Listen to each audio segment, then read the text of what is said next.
Always go to something bigger than yourself.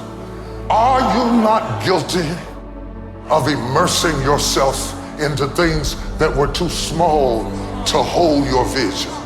My problem is so many times you've thrown big ideas at small people.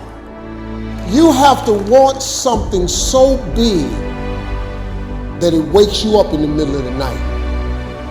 You have to want something so big that you think about it all the time. You have to want something so big that it drives you to wake up when you don't want to.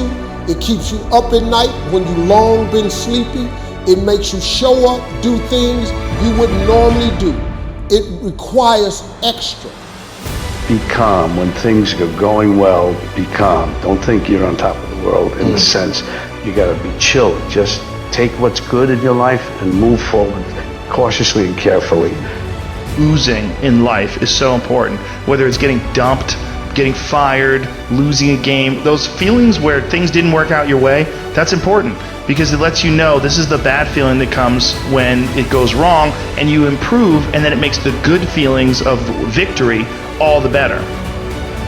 The hardest thing to do, the hardest thing to deal with, the hardest thing to manage, the hardest thing to put up with is transition.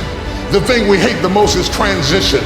We hate it because it takes us out of our element. It takes us out of our comfort zone. It takes us out of the place where we are secure and sure, and we've learned how to manage and control everything.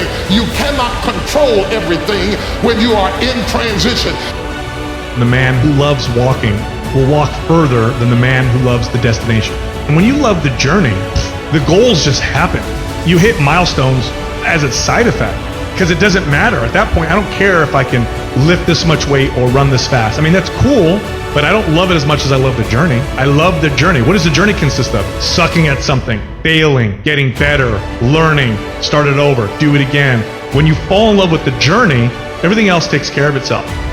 Average person only spends 20% of their time doing the thing that they are really gifted at, created at, passionate about. Telling yourself every day, here I go again, and I got what it takes.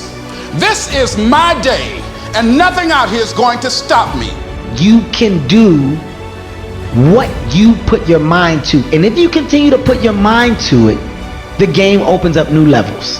In each new level that gets opened up, you're able to adapt a different mindset and a different approach. You can stop at that level, or you can go, I want more levels. I want more fucking levels. You can decide that you're going to stand up to life. You can decide that I'm going to live each day as if it were my last. Some of you are so worried by the threat of trouble. You're not in trouble, it's just that trouble has threatened you. And the threat of what might happen, what could happen, is wearing you down. Half of the things that you thought were going to happen never did happen. But if you allow those thoughts to dwell in your mind, it will succeed at robbing you of your peace, robbing you of your joy, robbing you of your life, just because you thought yourself into a nervous breakdown. You thought yourself into depression. You thought yourself into defeatism. You want it, and you're going to go all out to have it. It's not going to be easy. When you want to change, it's not easy. If it were in fact easy, everybody would do it.